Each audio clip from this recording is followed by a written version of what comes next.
easier on your stations if you can say and spell your name for me. Don Bacon, B-A-C-O-N, from Omaha, Nebraska.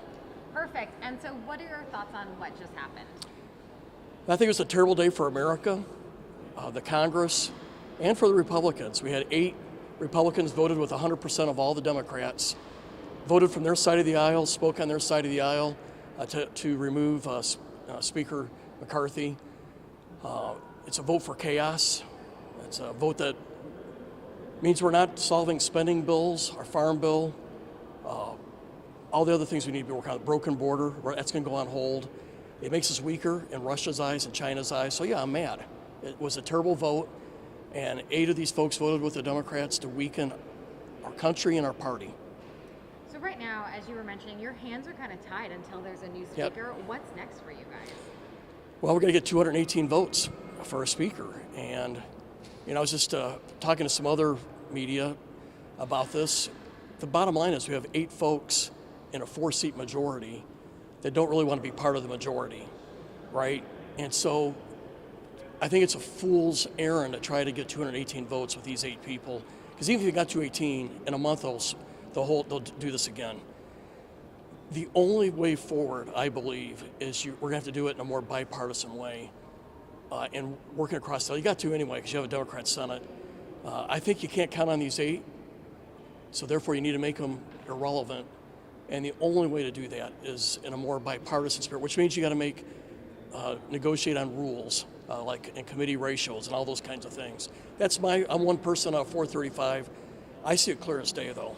That's the only path forward. Do you think that Speaker McCarthy will get his job back? I hope so. I support him. He's told us he won't quit.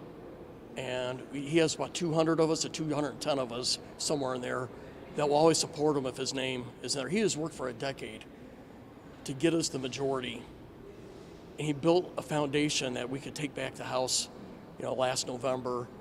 He in 2020, when people thought we were going to lose 20 or 30 seats, we won about 20 seats. And it's because of his work.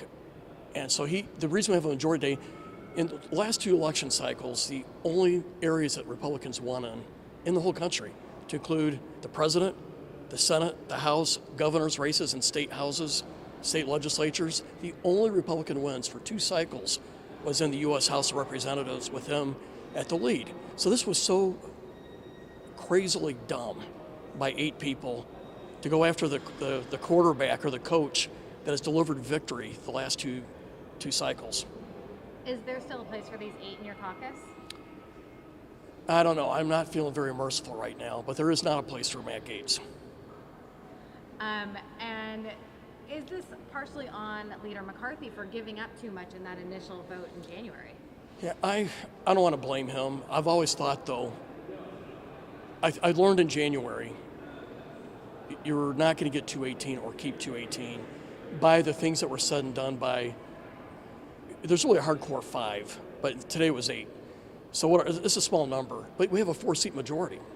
5 is all you need. So I've always thought that we're going to have to work in a more bipartisan way. And it would be my advice to the Speaker.